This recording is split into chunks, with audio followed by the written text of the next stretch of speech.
नमस्कार, मैं डॉक्टर विजय शुक्ल। पंचशील से लेकर तियानजिन तक नेहरू की 1954 की यात्रा से शुरू हुआ भारत चीन प्रधानमंत्रियों का सिलसिला राजीव गांधी की 1988 की ऐतिहासिक मुलाकात से गुजरा, मनमोहन सिंह की 2008 की वार्ता से मजबूत हुआ और नरेंद्र मोदी के दौर में 2015 के बीजिंग दौरे, 2018 वुहान और 2019 महाबलीपुरम शिखर बैठकों से नया मोड़ लिया। 7 साल की खामोशी के बाद 2025 तियानजिन में मोदी सी की मुलाकात इस लंबी कूटनीतिक गाथा का ताजा अध्याय बनी। लेकिन हिंदी चीनी भाई भाई से लेकर ड्रैगन हाथी टैंगो तक का यह सफ़र आज़ाद भारत से पहले भी था। तब भारत गुरु था और चीन चेला। दरअसल भारत और चीन कभी गुरु शिष्य, आज कट्टर प्रतिद्वंदी। बुद्ध के धर्म से लेकर नालंदा की शिक्षा तक भारत का असर चीन पर साफ दिखा। लेकिन 1950 का तिब्बत, 1959 का दलाई लामा और 1962 का युद्ध, सब ने तस्वीर बदल दी। 1967 के नाथुला, 1975 का तवांग और 1987 का सोमदोरोंग, हर दशक में नई तनातनी। 2013 देपसांग, 2017 डोकलाम और 2020 गलवान घाटी। हर दौरे में अविश्वास गहराता गया। एक तरफ अरबों डॉलर का व्यापार, दूसरी तरफ सीमा पर बंदूकें तनी हुई। पाकिस्तान के साथ चीन की साझेदारी और आतंकवाद पर उसकी ढाल। इसी बीच शी जिनपिंग का बयान, ड्रैगन हाथी टैंगो। दोस्ती की बातों के पीछे छुपा तंज, भारत को हाथी कहकर धीमा बताना। इतिहास से लेकर आज तक यही सच्चाई। भारत चीन रिश्तों में भरोसा सबसे बड़ी कमी। भारत और चीन दोस्ती से दुश्मनी तक का सफर और उसका सबसे बड़ा मोड़ था 1962 का युद्ध। आज हम आपको उसी टकराव और उसके दूरगामी असर पर ले चलेंगे। इसका पूरा खेल समझाने के लिए हमारी साथी स्नेहा सिंह राजावत। नमस्कार, बहुत बहुत स्वागत है आप सभी का और मैं हूं आपके साथ स्नेहा सिंह राजावत। भारत और चीन दो विशाल एशियाई राष्ट्र जिनका इतिहास, संस्कृति और दर्शन हजारों वर्षों से जुड़ा हुआ है। लेकिन आधुनिक दौर में जब सीमाएं राजनीतिक नक्शों से तय होती हैं तो ये रिश्ते टकराव में बदल जाते हैं। और इसका सबसे बड़ा उदाहरण है वर्ष 1962 का भारत चीन युद्ध, जिसने न केवल सैन्य और राजनीतिक संतुलन को बदला बल्कि दोनों देशों के रिश्ते को भी लंबे समय के लिए प्रभावित किया। तो चलिए सबसे पहले बात करते हैं इस युद्ध की पृष्ठभूमि की, यानी इसकी जड़ें आखिर क्या थी।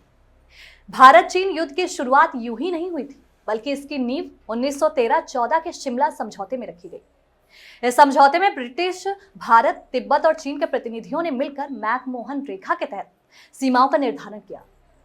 भारत ने इस रेखा को अपनी पूर्वी सीमा माना, लेकिन चीन ने इस पर कभी भी हस्ताक्षर नहीं किए और इसे अस्वीकार कर दिया। फिर 1950 के दशक में चीन में तिब्बत पर कब्जा कर लिया और जब 1959 में दलाई लामा भारत आ गए तो दोनों देशों के संघर्षों और संबंधों में तनाव चरम पर पहुंच गए। वहीं अब बात करें युद्ध की शुरुआत की, तो इसकी शुरुआत होती है 20 अक्टूबर 1962 से, जब चीन की पीपल्स लिबरेशन आर्मी ने सबसे पहले लद्दाख और फिर अरुणाचल प्रदेश में भारतीय सीमाओं पर हमला कर दिया। और ये युद्ध केवल 1 महीने चला, लेकिन इसने भारत को गहरे घाव दिए। वहीं 21 नवंबर को चीन ने एक तरफा युद्ध विराम की घोषणा कर दी। वहीं आपको बता दें कि ये लड़ाई हिमालय की ऊंचाई पर हुई, जहां मौसम, भूगोल और सैन्य लॉजिस्टिक्स भारत के पक्ष में थे ही नहीं। अक्साई चीन जैसे बंजर और ठंडे इलाके में सैनिकों को अत्यधिक कठिनाइयों का सामना करना पड़ा।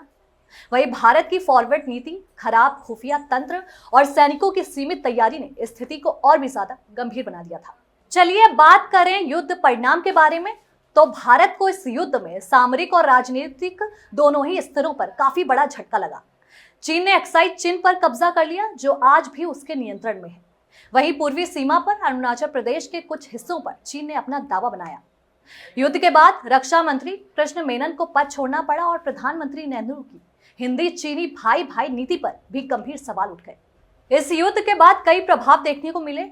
इस युद्ध ने भारत को तो झकझोर दिया, लेकिन भारत को अपनी रक्षा नीति और सैन्य ढांचे को दोबारा मजबूत करने की दिशा में प्रेरित किया। 1962 और 71 के युद्धों में भारत की रणनीति और तैयारियों में बड़ा सुधार देखा गया। वहीं चीन की अंतर्राष्ट्रीय छवि को इस युद्ध में आक्रामक राष्ट्र के रूप में देखा गया। अब बात करें मौजूदा हालात की, तो 31 अगस्त 2025 से शुरू हुए 25वें शंघाई सहयोग संगठन एससीओ समिट में वैश्विक मंच पर भारत और चीन के बीच सहयोग की नई उम्मीद जग गई है। मीटिंग में सीमा विवाद, डायरेक्ट फ्लाइट, मानसरोवर यात्रा और आपसी संबंध बढ़ाने पर बातचीत हुई है। अब आगे देखना दिलचस्प होगा कि ये बातचीत जमीन पर ही भरोसे और शांति का अपना नया अध्याय लिख पाएगी या नहीं। पाकिस्तान के पीछे खड़ा चीन और चीन के पीछे छुपी बड़ी चाल। भारत के लिए यह खेल कितना खतरनाक है, आइए जानते हैं विस्तार से हमारी साथी खुशी सिंह से। नमस्कार, मैं हूं आपके साथ खुशी सिंह। आज हम बात करेंगे उस दोस्ती की जो पिछले 60 साल से भारत के लिए सबसे बड़ी रणनीतिक चुनौती बनी हुई है, चीन और पाकिस्तान की दोस्ती। जरा इतिहास की ओर चलें तो 1962 का भारत चीन युद्ध याद कीजिए। उस युद्ध ने भारत और चीन के रिश्तों को हमेशा के लिए बदल दिया। ठीक इसके बाद पाकिस्तान ने चीन से नजदीकियां बढ़ानी शुरू कर दी और 1963 में पाकिस्तान ने ना तो एक ऐसा कदम उठा लिया जिसने भारत को हिला दिया। पाकिस्तान ने कश्मीर की शाक्सगाम घाटी चीन को सौंप दी। ये वही पल था जब से दोनों देशों को ऑल वेदर फ्रेंड्स यानी हर मौसम के साथी कहा जाने लगा। इसके बाद 1965 की जंग में भी चीन खुलकर पाकिस्तान के साथ खड़ा रहा।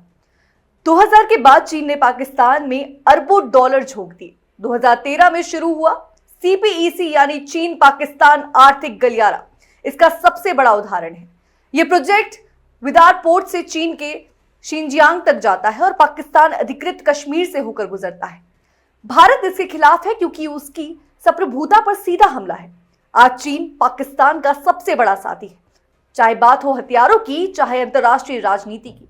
जब जब भारत आतंकवाद के मुद्दे पर पाकिस्तान को घेरने की कोशिश करता है, चीन इसके बचाव में खड़ा हो जाता है। कई बार तो चीन ने UN में पाकिस्तान समर्थित आतंकियों को ब्लैकलिस्ट होने से रोक दिया। भारत के लिए इस दोस्ती का मतलब है लगातार दोहरा खतरा। एक तरफ LOC पर पाकिस्तान और दूसरी तरफ LAC पर चीन। ग्वादर पोर्ट से लेकर हिंद महासागर तक चीन की मौजूदगी भारत की सुरक्षा और ऊर्जा सप्लाई के लिए चिंता का कारण है। लेकिन तस्वीर का दूसरा पहलू भी है। भारत अब पहले जैसा नहीं रहा।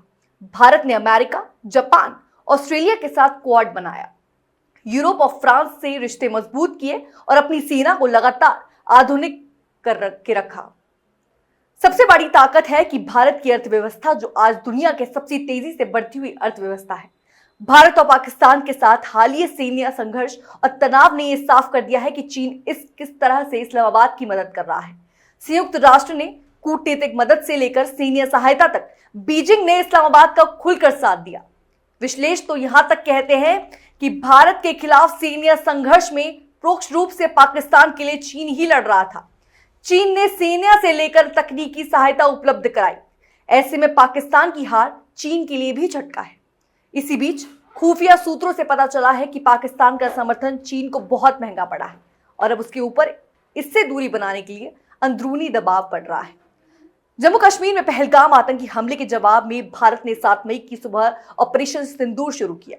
भारतीय सशस्त्र बलों ने पाकिस्तान और इसके कब्जे वाले कश्मीर में सटीक हमले किए, जिसमें आतंकवादियों ने 9 लॉन्च पैड तबाह कर दिए। इसके बाद दोनों एक तरफ सीने टकराव में तेजी आई और भारत ने पाकिस्तानी सेना के अड्डों को निशाना बनाया।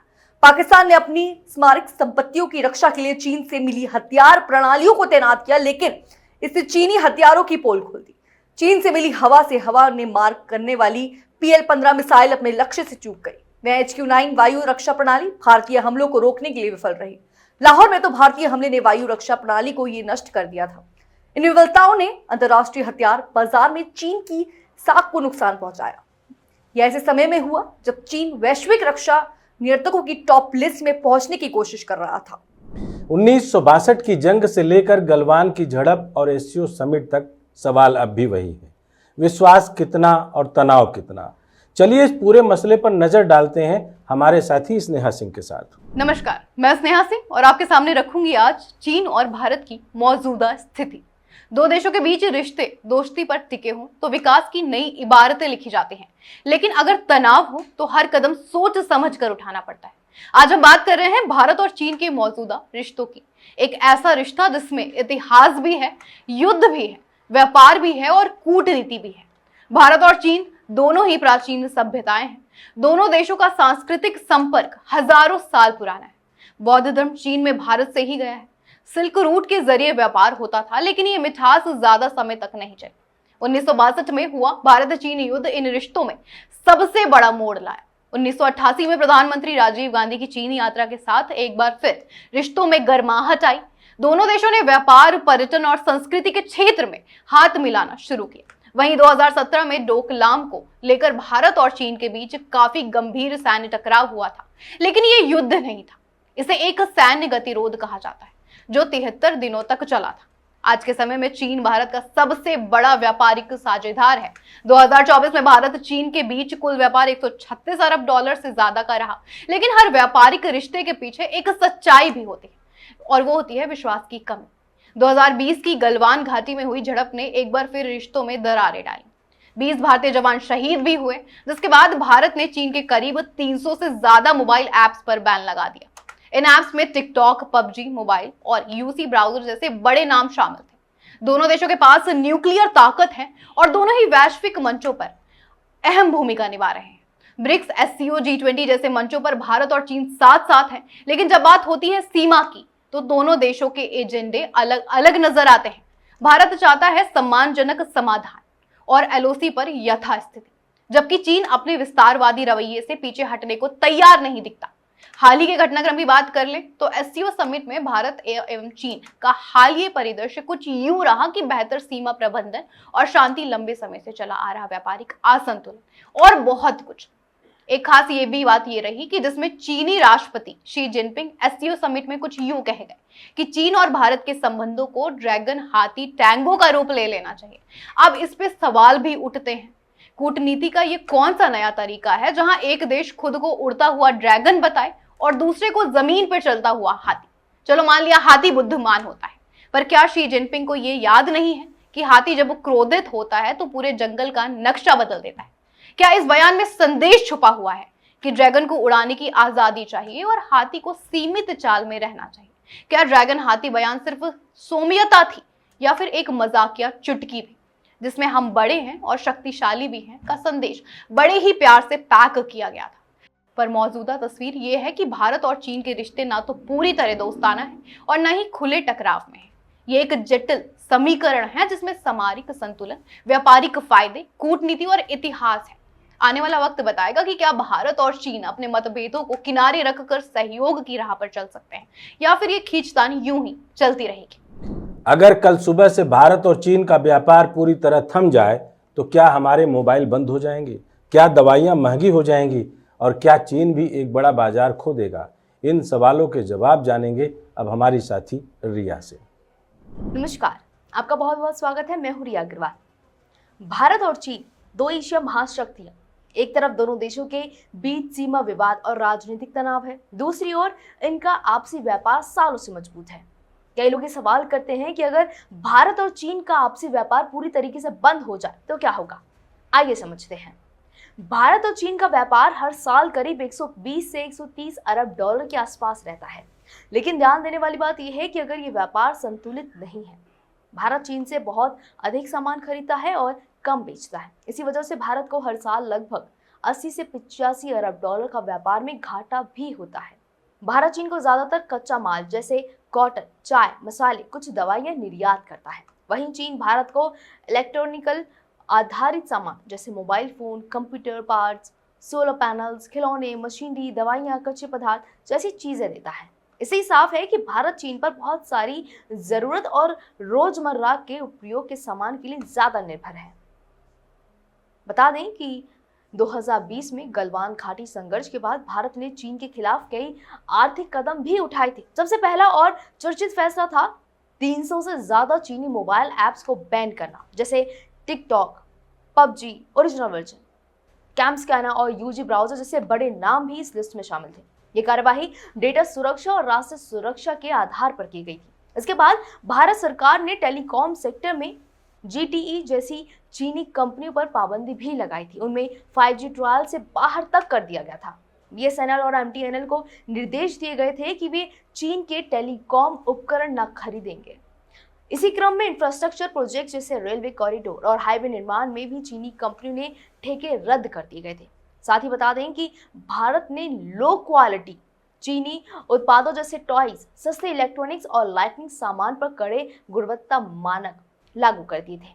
इससे इन चीजों की आयात घट गई थी। अब सबसे बड़ा सवाल ये आता है कि अगर भारत और चीन के बीच व्यापार पूरी तरीके से बंद हो जाए तो क्या होगा। आइए दोनों पक्षों की गहराई को समझते हैं। सबसे पहले जानेंगे कि भारत को क्या नुकसान होगा। सबसे पहला नुकसान, भारत में बिकने वाला ज्यादा सस्ते मोबाइल फोन जैसे कि रियलमी, वीवो सीधे चीन से जुड़े हैं। इनके पार्ट्स, बैटरीज और इनकी छोटी छोटी सी जुड़ी चीजें जैसे कंपोनेंट चीजें चीन से ही आती हैं। अगर व्यापार रुक गया तो इनकी कीमतें बढ़ जाएंगी और सप्लाई टूट सकती है। भारत को सबसे दूसरा और बड़ा नुकसान होगा। भारत विश्व का सबसे बड़ा दवा निर्माता है, लेकिन करीब 70% APIs चीन से आती है। अगर ये सप्लाई रुक जाती है तो दवाइयां महंगी होंगी और उत्पादन घटेगा। तीसरा नुकसान है भारत का सोलर एनर्जी सेक्टर, जो कि पूरी की पूरी तरीके से चीन पर निर्भर है। सोलर पैनल्स, सेल्स और बैटरीज का बड़ा हिस्सा चीन से ही आता है। इनके अनुपलब्धता से रिन्यूएबल एनर्जी मिशन धीमा पड़ जाएगा। चौथा है भारत के कई मैन्युफैक्चरिंग सेक्टर, खासकर ऑटो, इलेक्ट्रॉनिक्स, टेक्सटाइल्स के लिए मशीनरी और रॉ मटेरियल चीन से आते हैं। सप्लाई करने से मेक इन इंडिया जैसी योजनाओं को काफी बड़ा नुकसान हो सकता है। पांचवा है जब सप्लाई कम होगी तो विकल्प महंगे होंगे, तो इंफ्रास्ट्रक्चर अपने आप बढ़ेगा। खासकर किचन अप्लायंस, मोबाइल, AC और टीवी जैसे प्रोडक्ट्स आम आदमी की पहुंच से बहुत ज्यादा बाहर हो जाएंगे। अब जानेंगे चीन को क्या नुकसान होगा। ये तो अभी हमने जाना कि अगर भारत चीन से सामान लेना देना बंद कर दे, पर अगर चीन भी भारत से सामान ना ले और अपने यहाँ पे मेक इन चाइना जैसी कोई नियम लागू कर दे, और अगर वो भारत से सामान ना ले तो चीन को क्या क्या नुकसान झेलना पड़ेगा। सबसे पहला है चीन हर साल भारत को लगभग 100 अरब डॉलर का सामान बेचता है। व्यापार बंद हुआ तो उसे अपना ये बाजार खोना पड़ेगा। बता दें कि भारत चीन के लिए एक बहुत बड़ा मार्केट है। अगर वो हम लोगों से अपनी मार्केट बंद करता है तो उसको एक बहुत बड़ा नुकसान का सामना करना पड़ सकता है। दूसरा है चीन के एक्सपोर्ट्स, जो छोटे एक्सपोर्टर्स हैं जो भारत को भारी मात्रा में सामान बेचते हैं जैसे toys, LED parts etcetera etcetera, उनके लिए ये आर्थिक झटका हो सकता है। लेकिन चीन भी आर्थिक ताकत बहुत विशाल है और वह भारत की तुलना में दुनिया के दूसरे देशों के साथ व्यापार ज्यादा करता है। इसलिए चीन को नुकसान तो होगा, लेकिन शायद उतना गहरा नहीं जितना भारत को। अंतर्राष्ट्रीय स्तर पर अगर हम बात करें कि ग्लोबल चेन में क्या झटका लग सकता है, तो आपको बता दें कि भारत और चीन दोनों आज की ग्लोबल सप्लाई चेन का हिस्सा है। यदि इन दोनों देशों के बीच व्यापार रुकता है तो इसका असर केवल एशिया पर नहीं बल्कि पूरी दुनिया पर पड़ सकता है। मल्टीनेशनल कंपनीज जैसे एप्पल, सैमसंग, माइक्रोसॉफ्ट, जो कि टेक्नोलॉजी में बहुत आगे हैं, जिनका प्रोडक्ट्स और मार्केट दोनों जगह फैला है, इंडिया और चाइना दोनों में, उन्हें भारी दिक्कत का सामना करना पड़ सकता है। लॉजिस्टिक कॉस्ट तो बढ़ेगी, पर बता दें कि डिलीवरी टाइम भी बढ़ेगा। एससीओ समिट में ड्रैगन और हाथी ने फिर से ताल मिलाने की कोशिश की। सीमाओं पर शांति, कैलाश मानसरोवर यात्रा की बहाली और भारत चीन के बीच सीधी उड़ानों की शुरुआत, ये सब संकेत है कि रिश्तों में नई उम्मीद की जड़ें पनप रही हैं। लेकिन सवाल वही है, नेहरू के हिंदी चीनी भाई भाई नारे से लेकर राजीव मोदी के दौरे तक चीन के वायदे क्या सच में जमीन पर खरे उतरे हैं? इतिहास यही कहता है कि कई मीठे वादों ने भरोसे से ज्यादा भारत को जख्म दिए हैं। पर अगर एक शब्द भरोसा कायम हो जाए तो क्या आपने सोचा है कि क्या होगा? अगर भारत और चीन सचमुच कंधे से कंधा मिलाकर खड़े हो जाएं तो दुनिया का अंकगणित ही नहीं, पूरी ताकत का भूगोल बदल जाएगा। लगभग 3 अरब लोगों का साझा बाजार, 22 ट्रिलियन डॉलर से बड़ी अर्थव्यवस्था और एशिया से हिंद महासागर तक फैली सामरिक पकड़, यह मिलकर अमेरिका और यूरोप की पारंपरिक बादशाहत को हिला देंगे। चीन की मैन्युफैक्चरिंग और भारत की IT सेवा ताकत साथ साथ आकर पश्चिमी तकनीक पर निर्भरता तोड़ सकती हैं और संयुक्त राष्ट्र से लेकर IMF तक हर मंच पर ग्लोबल साउथ की आवाज एक नए स्वर में गूंजने लगेगी। ऐसे हालात में डोनाल्ड ट्रंप की औकात, चाहे वे राष्ट्रपति हो या कारोबारी, सिर्फ सौदेबाजी करने वाले नेता तक सिमट जाएगी। अब तक वे भारत को अलग से खींचकर चीन को दबाव में लाने का खेल खेलते रहे, लेकिन भारत चीन के गठजोड़ के सामने उनकी डील पॉलिटिक्स बेअसर हो गई। ट्रंप का टैरिफ हथियार भी तब काम नहीं करेगा जब दोनों एशियाई दिग्गज मिलकर दुनिया का सबसे बड़ा बाजार खुद अपने हाथ में रखेंगे। उस वक्त अमेरिका को बराबरी की टेबल पर आना होगा और ट्रंप की आवाज़ पहली बार इतनी कमज़ोर लगेगी जितनी शायद कभी आपने नहीं देखा होगा। अब एक मज़ेदार पहलू और है, वो तब बनेगा जब इस अंकगणित में भारत और चीन के साथ रूस भी जुड़ जाए। तो तस्वीर सिर्फ एशियाई गठजोड़ तक सीमित नहीं रहेगी, बल्कि यह 21वीं सदी की नई महाशक्ति त्रयी बन जाएगी। भारत चीन पहले ही दुनिया की सबसे बड़ी आबादी और दूसरी सबसे बड़ी अर्थव्यवस्था का प्रतिनिधित्व करते हैं। इसमें रूस की ऊर्जा संपदा, आर्कटिक संसाधन और सैन्य रणनीतिक विरासत जुड़ जाए तो यह गठजोड़ सिर्फ अमेरिकी डॉलर को नहीं बल्कि पूरे वर्ल्ड ऑर्डर को चुनौती दे देगा। गैस, तेल, कोयले की आपूर्ति पर रूस का दबदबा, चीन की फैक्ट्री और भारत का सेवा व कृषि क्षेत्र मिलकर एक ऐसा तंत्र बनाएंगे जिसमें पश्चिमी देशों की सौदेबाजी की क्षमता ढह जाएगी। अमेरिका और यूरोप का नाटो मॉडल तब इस त्रयी के सामने संख्या, संसाधन और सैन्य संतुलन तीनों मोर्चों पर कमजोर लगेगा। ट्रंप जैसे नेताओं के पास से प्रतिबंध लगाने या टैरिफ बढ़ाने का हथियार होगा, लेकिन यह हथियार तब बेजान पड़ जाएगा जब दुनिया की आधी आबादी और उसकी ऊर्जा अर्थव्यवस्था इस नए ध्रुव के हाथ में होगी। यानी भारत, चीन अगर साथ आ जाएं तो दुनिया का अंकगणित बदल जाएगा, लेकिन जब इस जोड़ में रूस भी जुड़ जाए तो पूरा वर्ल्ड ऑर्डर पलट जाएगा। एशिया की जनसंख्या, रूस की ऊर्जा और सामरिक ताकत, चीन की फैक्ट्री और भारत की तकनीक, यह त्रयी मिलकर पश्चिम की बादशाहत तोड़ देगी। ट्रंप जैसे नेता फिर महाशक्ति नहीं, महज सौदेबाज रह जाएंगे और अमेरिका को पहली बार बराबरी की टेबल पर बैठना पड़ेगा। यही होगा 21वीं सदी का नया शक्ति समीकरण। ऑपरेशन विश्व गुरु में जुड़ने के लिए बहुत बहुत धन्यवाद। हमारे साथी स्नेहा सिंह राजावत, खुशी सिंह, स्नेहा सिंह और रिया के साथ आप देख रहे थे ऑपरेशन विश्व गुरु। अगर आपको लगता है कि भारत और चीन का यह गठजोड़ भरोसा कायम करने में सफल रहा है तो बताइएगा जरूर। जय हिंद, जय भारत।